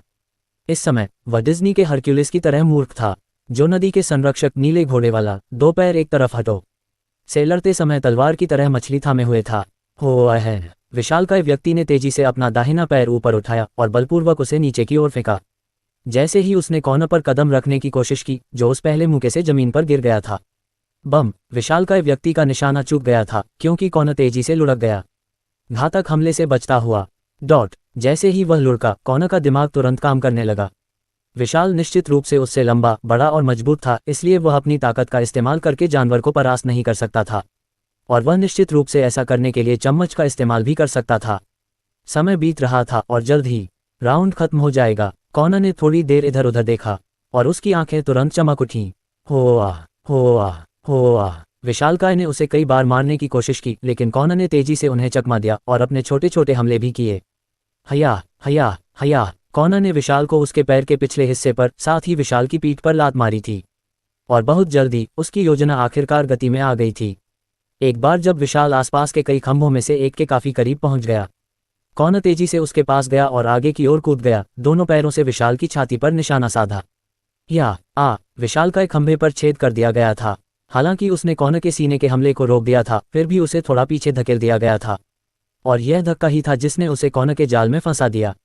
चुप हुआ। विशालकाय ने खून उगल दिया और तेजी से मर गया। उसकी कमर, दिल, बाएं पेट के निचले हिस्से, पैर और खोपड़ी को खंभे पर लगी कई लोहे की छड़ों से छेद दिया गया था। उसके बाद उसके जीवित रहने की कोई संभावना नहीं थी। जल्द ही 5 मिनट पूरे हो गए और आखिरकार विजेताओं का चयन हो गया। बेशक कॉनर भी उनमें से एक था, लेकिन जब वे वापस पिंजरों की ओर जाना चाहते थे तो उद्घोषक ने उनकी ओर देखा और मुस्कुरा दिया। क्या तुम्हें सच में लगा कि यह सब खत्म हो गया है? अच्छा, फिर से सोचो। वापस जाने से पहले तुम्हें प्री सेकंड राउंड गेम खेलना होगा। सच में खेल बहुत आसान है। हम तुम सबके सामने 4 लिपटे हुए चर्मपत्र कागज रखेंगे। ये कागज दिखाएंगे कि तुम अपने पिंजरे में वापस जाने से पहले शरीर का कौन सा अंग खोदोगे। ये कुछ भी हो सकता है, तुम्हारे कान, पैर और यहाँ तक कि तुम्हारा दिल भी। बेशक अगर ये दिल है तो बहुत बुरा है, तुम्हें यहीं और अभी मरना होगा। तुम्हारी जिंदगी तुम्हारे हाथों में है, इसलिए तुम अपनी बदकिस्मती के लिए हमें दोष नहीं दे सकते। और अगर तुम खेलना नहीं चाहते तो तुम्हें खेलने की जरूरत नहीं है। तुम्हें बस अपने हाथ आसमान में उठाने हैं और उसके तुरंत बाद एक तीर तुम्हारे दिल में घुसकर तुम्हें मार देगा। खेलना है या नहीं खेलना है, चुनाव पूरी तरह से तुम्हारा है। खेल तब तक बहुत ही गंभीर तरीके से चलता रहा जब तक कि सभी ने भाग नहीं लिया। बेशक पहले राउंड के सभी विजेताओं को खेल के अनुसार शरीर का एक अंग खोना पड़ा। कॉनर भाग्यशाली था क्योंकि उसने सिर्फ अपनी छोटी उंगली खोई थी, और जेम्स को भी कुछ हद तक भाग्यशाली माना जा सकता है क्योंकि उसने भी अपनी एक उंगली खो दी। लेकिन कुछ ऐसे भी लोग थे जिन्होंने अपने पैर, हाथ, सिर, आंखें, जीभ, कान इत्यादि खो दिए, और सबसे बुरी बात यह थी कि इतना खून बहने के बाद उन्हें अपनी चोटों का इलाज करने के लिए कोई मरहम लगाने वाला भी नहीं दिया गया। उनकी कोठरियों में इतनी मक्खियां थीं कि कोई कल्पना ही कर सकता था कि उनके आने वाले दिन कैसे होंगे। गार्ड के अनुसार अगर वे ज्यादा खून बहने से मरते हैं तो यह उनकी बदकिस्मती होगी, इसलिए उन्हें बाइबल के कोड़ियों की तरह उनकी कोठरियों में ही छोड़ दिया गया। लेकिन मज़ा यहीं कैसे रुक सकता था। उन्हें लगा कि वे अभी पीड़ित हैं, लेकिन अगर उन्हें पता होता कि यह तो सिर्फ एक छोटी सी बात है तो उनमें से कुछ तो वहीं पर आत्महत्या करने का विकल्प चुन लेते। आने वाले दिनों में मिस्टर डेथ ने घायल विजेताओं से कहा था, जंगली जानवरों से कुश्ती लड़ो, आग के बड़े कोयले पर लोट लगाओ, उबलती हुई मूर्ति में जीवित रहो। और इसी तरह उबलती हुई मूर्ति जैसी किसी चीज के लिए ये कुछ हद तक प्राचीन समय में मौजूद उबलते हुए बैल की मूर्ति की मौत की सजा के समान थी। अपराधी एक सुनहरी धातु की बैल की मूर्ति के अंदर बैठते थे और एक बार जब वे अंदर चले जाते तो बैल के नीचे जलाऊ लकड़ी रखी जाती और जलाई जाती। अनिवार्य रूप से धातु उसी तरह पकती थी जैसे एक बर्तन पकता है। अंत में अपराधी का शरीर और हड्डियां खून और पिसे हुए मांस के एक गूदेदार पेस्ट में बदल जाती। संक्षेप में, कोई व्यक्ति उस बैल के भीतर अत्यधिक तापमान पर लगभग पिघल सकता है अगर उसे लंबे समय तक छोड़ दिया जाए। फिर से मिस्टर डेथ ने विजेताओं को चर्मपत्र भी दिए थे। हाँ, आपने सही अनुमान लगाया, वे चुनते थे कि उन्हें कितनी देर तक जिंदा पकाना है। कुछ लोग 2 मिनट चुन सकते हैं और अन्य इसके बजाय 4 घंटे चुन सकते हैं। कौन जानता है, सब कुछ भाग्य द्वारा तय किया गया था। बेशक उनके पास कोई विकल्प भी नहीं था। जैसा कि मिस्टर डेथ ने कहा था, या तो तुम खेलो या मर जाओ। ये सभी ऐसी घटनाएं थीं जो निश्चित रूप से अगले 4 दिनों के भीतर घटित होने वाली थीं। लेकिन वे बचेंगे या नहीं, ये तो केवल भगवान ही जानते होंगे। अभी वे जुआ के अपने पहले दिन से थके हुए थे और उन्हें एक अच्छी रात की नींद की जरूरत थी, वह भी तब जब वे उन सभी मक्खियों और चूहों से बच सके जो उनके खुले घावों को कुतरने के लिए आए थे। Riverdale city, the empire of Arcadina. Marder थोड़ी देर इधर उधर घूमता रहा और आखिरकार अपने बिस्तर पर बैठ गया। 3 दिन पहले उसने अपने आदमियों को वहां की स्थिति के बारे में पता लगाने के लिए बेमार्ट भेजा था। लेकिन क्या कोई उसे बता सकता है कि ये 2 नाइट कैप्टन अचानक पागल क्यों हो गए? वे उसे एक जादुई काली पट्टी के बारे में बताते हुए वापस आए जिससे कोई भी हिल सकता था और यहाँ तक कि खुद को गीला भी कर सकता था। उन्होंने बहुत सी परिकथाएं भी सुनाई जिन पर कोई कभी विश्वास नहीं करेगा। क्या ये पागलपन का पहला चरण नहीं था? मार्डर अपना खून पीना पसंद करेगा जो मानता है कि जादू मौजूद है। उन्होंने उसे क्या समझा? एक 3 साल का बच्चा। यह ऐसा था जैसे कि यह कहना कि मनुष्य उड़ सकते हैं और मछलियां बोल सकती हैं। कौन इस पर कभी विश्वास करेगा? हाँ, उसके आदमी निश्चित रूप से पागल थे। उसने ये भी तय किया था कि इस बीच उसके कोई भी गार्ड फिर से बेमार नहीं जाएंगे। कहीं वे सभी पागल न हो जाएं। अपने आदमियों को उस पागल क्षेत्र में भेजने से पहले कुछ और लोगों को गिनी पिग बनने दें। क्या वे ठीक हो सकते हैं? मुझे लगता है कि मेरे प्रभु, हम तुरंत पश्चिमी क्षेत्र के सबसे अच्छे चिकित्सक को बुलाएंगे। बेमार्ड। सम्मानीय अतिथियों का स्वागत है। महामहिम आप सभी का इंतजार कर रहे थे, हेड बटलर नाथन ने कहा। सांता, एड्रियन, कार्मेलो, बैरन हैमिल्टन, ड्यूक सैमुअल और सांता की बहनों के 3 पति इस समय महल में थे। राज्याभिषेक समारोह को 2 दिन हो चुके थे और अब वे आखिरकार लैंडन के साथ सौदा करने के लिए तैयार थे। उन्हें लगा कि लैंडन एक वफादार और भरोसेमंद व्यक्ति है जिसे सहयोगी के रूप में रखना चाहिए, इसलिए वे जल्द से जल्द उसके साथ साझेदारी करना चाहते थे। साथ ही उन्हें लगा कि वे बेमार्ड के साथ अपने सहयोग से बहुत कुछ हासिल कर पाएंगे। बहुत जल्दी वे जल्द ही लैंडन के महल कार्यालय पहुंच गए। अब उनके लिए काम शुरू करने का समय आ गया था। भाई, हम आखिरकार यहाँ आ गए, सांता ने लैंडन की ओर दौड़ते हुए कहा। बाकी लोगों ने उसकी ओर देखा और सिर हिलाकर कहा, यह आदमी कभी नहीं बदलेगा, इसलिए उन्हें हर बार दिल का दौरा पड़ने के बजाय अब इसकी आदत डाल लेनी चाहिए। लैंडन के अलावा लुसियस और लैंडन के नए सचिव केन भी मौजूद थे। हाँ, उसने आखिरकार अपने लिए एक सचिव पा लिया था। दरअसल उसने महल के सभी कामों के लिए 50 सचिव रखे थे। वह इस बात पर जोर नहीं दे सकता था कि राजा के रूप में उसकी दिन प्रतिदिन की गतिविधियों को व्यवस्थित करने में ये सचिव कितने महत्वपूर्ण थे। संक्षेप में, जिला सी में मुख्य सरकारी संपत्ति के भीतर शाही परिवार के किसी भी सदस्य से मिलने के लिए अपॉइंटमेंट जमा करने के लिए एक कार्यालय था। चाहे वह लूसी हो, खुद वह, मदर किम या लुसियस। किसी से मिलने से पहले अपॉइंटमेंट को मंजूरी और बुक करने की आवश्यकता होती थी और सभी प्रस्तुतियां प्राप्त होने के बाद सचिव इसे संबंधित राजघरानों के माध्यम से चलाएंगे और एक स्क्रीनिंग प्रक्रिया शुरू होगी। भविष्य में संभवतः दुनिया भर से हजारों से ज्यादा अनुरोध आएंगे, इसलिए केवल वे ही स्वीकार किए जाएंगे जो जरूरी और महत्वपूर्ण माने जाएंगे। आमतौर पर सभी अनुरोधों को 3 मुख्य श्रेणियों में रखा जाएगा: बेमार्डियन से, संधि हस्ताक्षरित देशों से और बाहरी लोगों से। सच में इनमें से प्रत्येक श्रेणी में कई अन्य उपवर्ग होंगे जैसे राष्ट्रीय सुरक्षा, बच्चे, सामान बेचना और इसी तरह। इसलिए लैंडन ने काम को तेजी से पूरा करने के लिए कुल 50 लोगों को काम पर रखा था। वैसे भी नियुक्तियों के अलावा ये सचिव राजघरानों के शेड्यूल के आधार पर बैठकों का शेड्यूल बनाने के प्रभारी थे। साथ ही अनुरोध करने वालों को सूचित करने के लिए पत्र भेजना, उनके सबमिशन स्वीकृति या अस्वीकृति के बारे में, और बैठकों के दौरान इन सचिवों को बैठक के मिनट लेने होते थे और बैठक समाप्त होने के बाद उन्हें प्रत्येक प्रतिभागी को भेजना होता था। वे सभी दस्तावेजों को संग्रहित करने और रिकॉर्ड करने के भी प्रभारी थे। चाहे प्रस्तुतियां अस्वीकार की गई हों या स्वीकार की गई हों। इस तरह अगर किसी को अस्वीकार किया गया था तो रिकॉर्ड ये बता पाएंगे कि कब और क्यों। उदाहरण के लिए अगर किसी आगंतुक ने बेमार की सेना या निचले क्षेत्र के उद्योगों तक अधिक पहुंच के लिए अनुरोध किया था और उसे एक बार अस्वीकार कर दिया गया था, तो सचिव तुरंत सब कुछ रिकॉर्ड कर लेंगे। इसलिए अगर वही व्यक्ति उसी कारण से फिर से आता है लेकिन किसी अन्य शाही सदस्य से बात करना चाहता है, तो सचिवों को अगले शाही सदस्य को पहले इनकार के मामले के बारे में बताना आवश्यक था। इस तरह कोई भी किसी भी चीज़ में धोखाधड़ी नहीं कर पाएगा। लैंडन अच्छी तरह से जानता था कि भले ही वह ना कहे, फिर भी कुछ लोग लूसी या मदर किम के माध्यम से जाने की कोशिश करेंगे, लेकिन जवाब हमेशा एक सख्त ना होगा। साथ ही सभी श्रेणियों और उपश्रेणियों के आधार पर सभी प्रस्तुतियां सचिवों द्वारा सरकारी कानून के आधार पर संसाधित की जाएंगी, और चूंकि उन्हें सैकड़ों अनुरोध प्राप्त हो सकते हैं, तो सचिव केवल उन अनुरोधों को अस्वीकार कर सकते हैं जो बेमार के नियमों का उल्लंघन करते हैं। उदाहरण के लिए, यदि कोई बलात्कार की अनुमति के लिए अनुरोध करना चाहता है, तो निश्चित रूप से सचिव उसे जल्द से जल्द अस्वीकार कर सकते हैं। बेशक उन्हें अभी भी सब कुछ रिकॉर्ड करना होगा और लैंडन को सभी अस्वीकृत अनुरोधों का साप्ताहिक अपडेट प्रस्तुत करना होगा। अब इन सब के अलावा नियुक्त किए गए इन सचिवों में से कुछ निजी सचिव भी होंगे। राजघराने के रूप में उन्हें प्रतिदिन बहुत कुछ करना पड़ता था, इसलिए उन्हें अपने दैनिक कार्यक्रम प्रबंधित करने के लिए लोगों की आवश्यकता थी। उदाहरण के लिए लूसी और मदर किम को लें। जरूर वे शिक्षक थे, लेकिन इसके अलावा उन्हें बीमारों, चर्च से मिलना पड़ता था और साम्राज्य के भीतर बहुत से तुच्छ मुद्दों में सहायता करनी पड़ती थी। उन्हें हमेशा चलते रहना पड़ता था क्योंकि उनकी उपस्थिति को बहुत से लोगों के लिए सशक्तिकरण के रूप में देखा जाता था। इसलिए हर दिन बिस्तर पर जाने से पहले उन्हें 2 या उससे ज़्यादा काम पूरे करने होते थे। इसलिए जब वे इन सार्वजनिक कार्यक्रमों में जाते थे तो उन्हें आमतौर पर अपने निजी सचिवों के साथ बाहर जाना पड़ता था, साथ ही गार्ड भी। लेकिन निश्चित रूप से उनके सामान्य व्यवहार जैसे कि शिक्षण और इसी तरह के अन्य कामों के लिए सचिवों को उस दौरान मौजूद रहने की जरूरत नहीं थी। उस समय सचिव माता पिता की तरह व्यवहार करते थे, जबकि कुलीन लोग उनके बच्चे होते थे। वे सुबह सुबह लूसी और मदर किम को लेने के लिए वहां पहुंच जाते थे और जल्दी से उन्हें स्कूल भेज देते थे, और स्कूल के बाद वे वापस आकर उन्हें उनकी अगली नियुक्ति या घर भेज देते थे। इन सचिवों को के पॉप कलाकारों के लिए प्रबंधकों की तरह काम करना पड़ता था, हमेशा चलते फिरते और अपने ग्राहकों की देखभाल करते हुए।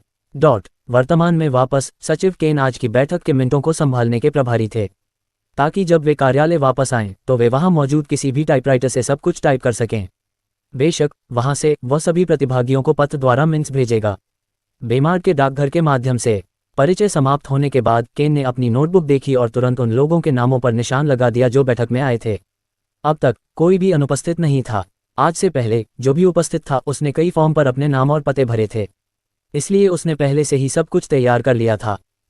उसने अपनी घड़ी देखी और लैंडन की ओर सिर हिलाया। सुबह 10 बजे बैठक के आधिकारिक रूप से शुरू होने का समय हो गया था। बच्चे, हमने तुम्हें बेमार के साथ गठबंधन बनाने के बारे में बात करने के लिए यहाँ बुलाया है, कार्मेलो ने कहा। शतरंज खेलने और लैंडन के साथ समय बिताने के बाद कार्मेलो, एड्रियन और बैरन हैमिल्टन सभी लैंडन को बच्चा कहने के आदी हो गए थे। मैं सार्वजनिक रूप से कह रहा हूँ, वे उसे महामहिम लैंडन कहेंगे, लेकिन निजी तौर पर कृपया। वे उससे बहुत परिचित महसूस करते थे, इसलिए उन्होंने उसके साथ उसकी उम्र के हिसाब से व्यवहार किया। 16. हमने ये समझौता यहाँ लिखा है जिसे तुम देख सकते हो। कार्मेलो ने लैंडन की ओर कागज की एक शीट बढ़ाते हुए कहा। लैंडन ने इसे देखा और मुस्कुराया। उसने जो देखा उससे पता चला कि सिस्टम के सौदे ने कैरोना को उससे ज्यादा फायदा पहुंचाया जितना कि उन्होंने उसे अभी अभी पेश किया था। ये बहुत बढ़िया था। इसे कुछ देर पढ़ने के बाद उसने कागज को मेज पर रख दिया और मुस्कुराया। क्या संयोग है, मैं भी इसी बारे में सोच रहा था, इसलिए मैंने खुद भी एक छोटी सी संधि की। सचिव केन, कृपया संधियों को सभी तक पहुंचाएं। 1 मिनट बाद कार्मेलो का मुंह फड़कने लगा। सिर्फ उसका ही नहीं बल्कि सभी का मुंह भी फड़कने लगा। उनमें से हर एक को अभी अभी रिंग बाइंडर दिए गए थे जिसमें 200 से ज्यादा पन्ने थे। ये कैसे कम था, उन्होंने उसे एक ही पन्ने दिए थे, फिर भी उसने उन पर पूरी किताब फेंक दी। बच्चे, क्या तुम सिर्फ पिटाई नहीं मांग रहे हो? अगर तुम इतने तैयार थे तो तुमने हमें पहले क्यों नहीं बताया? क्या तुम्हें पता है कि उस एक पन्ने की विषय वस्तु तैयार करने में हमें कितना समय लगा? अंडरस्को। बेशक 200 पन्ने होने के कारण बैठक पूरे 5 दिन तक चली। उसके बाद उन्होंने आखिरकार उस पर हस्ताक्षर किए। सांता और लैंडन ने अपने अपने साम्राज्यों के मुख्य प्रतिनिधि के रूप में हस्ताक्षर किए। सांता कैरोना का राजा बनने वाला था जो पेनेलोप के साथ शासन करेगा, इसलिए यह उसका हस्ताक्षर था जो आवश्यक था, न कि कार्मेलो या एड्रियन का। बेशक गवाहों के लिए जगह पर बाकी सभी ने अपने मुद्रित नामों पर भी हस्ताक्षर किए। इसके साथ ही संधि पर आधिकारिक रूप से हस्ताक्षर हो गए थे। जहां तक सांता और बाकी लोगों का सवाल है, वे संधि से बेहद खुश थे, क्योंकि उन्होंने पहले जो मांगा था वह लैंडन द्वारा अब उन्हें दिए गए प्रस्ताव का केवल 5% था। चाहे वे इसे किसी भी तरह से देखें, ये निश्चित रूप से उनके लिए जीत जीत की स्थिति थी। सबसे पहले संधि में गठबंधन बनाने के उनके मुख्य कारण के बारे में बताया गया था, और अधिक युद्ध तकनीक सीखना। लेकिन अब उनके अनुरोध के अनुसार 1 इंच भी नहीं। लैंडन एक कदम आगे बढ़ गया था और उन्हें इसके बदले 1 मील दे दिया था। कैरोना से आए लोगों को प्रशिक्षित करने के लिए धारा 12 अनुच्छेद 4 के तहत बेमार्ड को पुरुषों को शारीरिक हाथ से हाथ की लड़ाई के बारे में प्रशिक्षित करने के लिए बाध्य किया गया था, और ऐसा न करने पर अनुबंध का उल्लंघन होगा। लेख में ये भी विस्तार से बताया गया कि बेमार्ड क्या सेवाएं प्रदान करेगा, अनुबंध का उल्लंघन करने पर दंड क्या होगा। साथ ही बेमार्ड की कैरोना से क्या अपेक्षाएं थीं। ऐसी परिस्थितियां भी थीं जो अपवादों के लिए बनी थीं कि कब इस विशेष नियम को तोड़ा जा सकता था। सार्थः निश्चित समय सीमाओं पर कैरोना से प्रत्येक सेमेस्टर में प्रशिक्षण के लिए 300 पुरुषों को लाने की अपेक्षा की जाती थी। उन्होंने उनके लिए 3 सेमेस्टर खोलने का फैसला किया था, 1 जनवरी 30 अप्रैल, 1 मई 31 अगस्त और 1 सितंबर 31 दिसंबर। बेशक इन लोगों के पास बचाव के लिए अपने साम्राज्य थे, इसलिए वे यहाँ 4 महीने से ज़्यादा समय तक नहीं रह सकते थे। इसलिए लैंडन ने चीज़ों को अलग तरीके से करने का फैसला किया था। प्रत्येक व्यक्ति वर्ष में 3 में से केवल 1 सेमेस्टर के लिए ही पंजीकरण कर सकता था। अपने पंजीकृत सेमेस्टर के बाद पुरुषों को कैरोना वापस जाना पड़ता था और शेष वर्ष 8 महीने के लिए वहां रहना पड़ता था। और उन महीनों के दौरान लैंडन उन्हें दैनिक प्रशिक्षण, दिनचर्या और युद्ध नैतिकता आदि पर नोट्स देता था, जिनका उन्हें अध्ययन करना होता था। वह उन्हें वर्गीकृत सैन्य लड़ाई मैनुअल देता था, जो सभी कार्मेलो की देखरेख में होते थे। कैरोना में कार्मेलो एक नया स्कूल खोलेगा जिसके भीतर एक सैन्य पुस्तकालय होगा। वहां केवल वे ही लोग ऐसा कर सकते थे जिन्हें उन मैनुअल को छूने का अधिकार दिया गया हो। लैंडन उस पुस्तकालय को उन वुक्सिया मंडपों के रूप में सोचना पसंद करता था। खैर, बेमार्ड के पास पहले से ही अपना खुद का मंडप था, इसलिए कैरोना को अपना खुद का मंडप बनाने की अनुमति देना भी एक बुरा विचार नहीं था। कैरोना में अध्ययन और प्रशिक्षण के अलावा अब तक जो कुछ भी उन्होंने सीखा था, उसके आधार पर अपने साथी शूरवीरों को भी प्रशिक्षित करना उनका शपथबद्ध कर्तव्य था। ऐसा करने से ही अधिक लोगों को इस प्रशिक्षण तक पहुंच प्राप्त होगी। ये जानना जरूरी था कि कैरोना में संभवतः 100,000 से अधिक सैनिक थे, इसलिए उन सभी को प्रशिक्षण के लिए यहाँ लाना लगभग असंभव था। और यदि वास्तव में वहाँ युद्ध छिड़ गया तो बड़ी संख्या में प्रशिक्षुओं को ले जाना अच्छा नहीं होगा।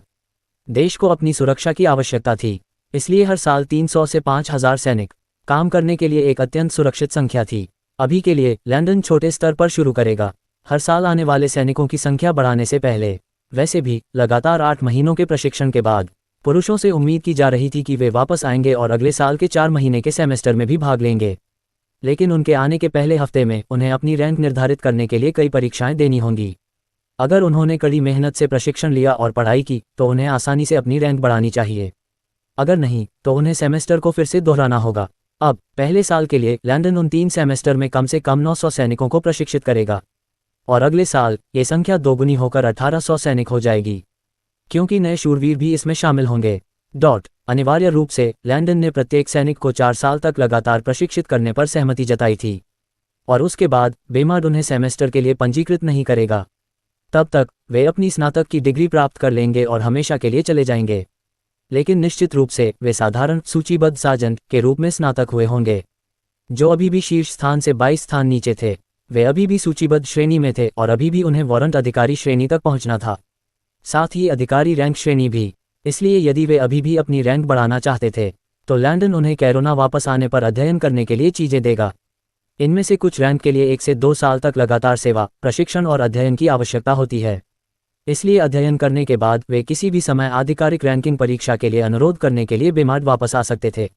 यदि वे पास हो जाते तो उन्हें उनके बैज दिए जाते, साथ ही अगले रैंक पर उनकी पदोन्नति को साबित करने वाले कई दस्तावेज दिए जाते। निष्कर्ष यह है कि प्रत्येक वर्ष प्रत्येक छात्र को बेमार्ड में केवल 4 महीने बिताने थे और 4 साल बाद उन्हें हमेशा के लिए स्नातक होना था और कैरोना में रहना था और अधिक लोगों को प्रशिक्षित करना था। अब उनके आवास के मुद्दे के लिए लैंडन ने बेमार्ड के नज़दीक एक अकादमी बनाने का फैसला किया था और इसे कैरोना मिलिट्री अकादमी कहा। और चूंकि उसने उन्हें सैनिकों की तरह मानने का फैसला किया था तो उन्हें भी सैनिकों की तरह ही दर्जा दिया जाएगा।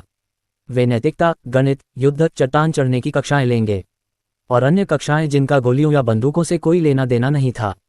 बेमार्ड हथियार कक्षाएं उनके लिए पूरी तरह से प्रतिबंधित थीं, लेकिन बाकी सब ठीक था। और इन पाठ्यक्रमों में से उनके पास बेमार्डियन सैनिकों के साथ 3 साझा पाठ्यक्रम होंगे। साथ ही सामान्य सुबह की ड्रिल अभ्यास भी। सच में वह नहीं चाहता था कि कैरोना के लोग ये सोचें कि उनके साथ अनुचित व्यवहार किया जा रहा है। इसलिए वह चाहता था कि वे बेमार्डियन के साथ अभ्यास करें और देखें कि ड्रिल सार्जेंट सभी पर चिल्लाते हैं। वह नहीं चाहता था कि वे सोचें कि उनके साथ भेदभाव किया जा रहा है। इसलिए ऐसी कुछ गतिविधियों को साझा करना ऐसा करने का एकमात्र तरीका था। जहां तक उनकी वर्दी का सवाल है, कैरोना के लोगों ने कहा था कि वे इसे कार्मोफ्लेज पीले रंग का बनाना चाहते थे। इसलिए लैंडन ने उन्हें ऐसा बनाने का फैसला किया था। अकादमी का निर्माण करते समय बेमार्ड को इसे बनाने के लिए अपने पैसे का इस्तेमाल करना पड़ा, लेकिन अकादमी चलाने के लिए ये सब कैरोना का काम था। चाहे कपड़े सिलना हो, बिजली के बिल का भुगतान करना हो या फिर सैन्य रसोइयों, सफाई कर्मियों और अन्य का भुगतान करना हो, कैरोना बिल का भुगतान करती थी। और जब शूरवीर यहाँ थे तो अपने शेड्यूल के आधार पर वे पार्ट टाइमर के रूप में भी काम कर सकते थे। हालांकि कैरोना लाइटिंग, हीटिंग, सैन्य भोजन और अन्य चीज़ों के लिए भुगतान कर रहा था, फिर भी शूरवीरों को जेब खर्च की भी ज़रूरत थी, चाहे अतिरिक्त भोजन के लिए हो या अपने दोस्तों के साथ घूमने के लिए। अतिरिक्त पैसे निश्चित रूप से ज़रूरी थे, और चाहे आपको ये पसंद हो या ना हो, यहाँ आने वाले कुछ शूरवीर उच्च पदस्थ नहीं हो सकते, जिसका मतलब था कि उनका वेतन कम होगा। तो अगर वे 4 महीने यहाँ रहे तो क्या उनके पैसे खत्म नहीं हो जाएंगे? इसलिए लैंडन उन्हें यहाँ रहते हुए अच्छी तरह से जीने के ज़्यादा अवसर देना चाहता था। वे किसी भी ऐसी नौकरी में काम कर सकते थे जिसमें उद्योग या कोई ऐसा कार्यस्थल शामिल न हो जो बेमार्ड के रहस्यों को उजागर करता हो। इसलिए वे स्टोर, पार्क, फूड कोर्ट और यहाँ तक कि अपनी अकादमी में सैन्य रसोइयों के रूप में भी काम कर सकते थे अगर वे चाहें तो। उनके पास चुनने के लिए बहुत सारे विकल्प थे। कुल मिलाकर कैरोना के लोग इस विशेष सैन्य सौदे से बेहद खुश थे।